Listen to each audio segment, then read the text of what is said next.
Good morning everyone. In the previous video, we discussed about latitudes and the heat zones of the earth. So in today's video, we will be studying about longitudes. Longitudes, as you can see in the picture, are vertical lines which are running across the face of the globe. Now longitudes are also imaginary lines that run from north to south and they are not parallel. Unlike parallels of latitude, all meridians are of equal length and they all meet at the poles. Now what are poles, students? Poles are the extreme points of the earth.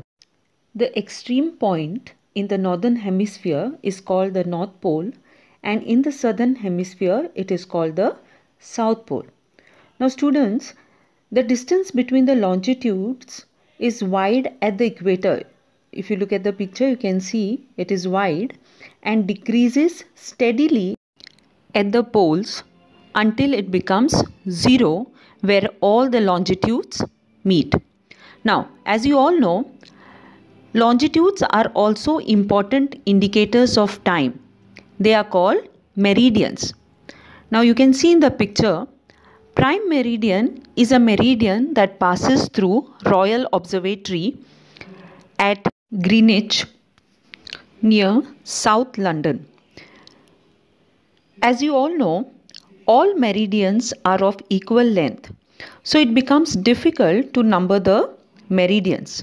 Hence, all countries decided that the count should begin from the prime meridian. Now, the value of prime meridian is 0 degrees longitude, and from it we count 180 degrees eastward as well as 180 degrees westward. Students, as you know, the equator, which is at 0 degrees latitude, divides the earth into northern and southern hemisphere. Similarly, the prime meridian divides the earth into two equal halves, the eastern hemisphere and the western hemisphere.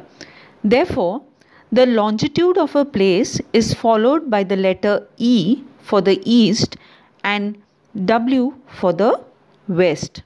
It is, however, interesting to note that 180 degrees east and 180 degrees west meridians are on the same line.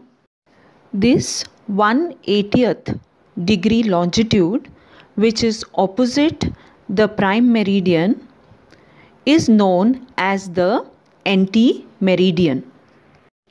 The anti-meridian, which is at 180 degrees longitude, is used to define the international dateline. Now, what is this international dateline? Now, this international dateline is an imaginary line like longitudes and latitudes. It passes through the Pacific Ocean. That's it for today.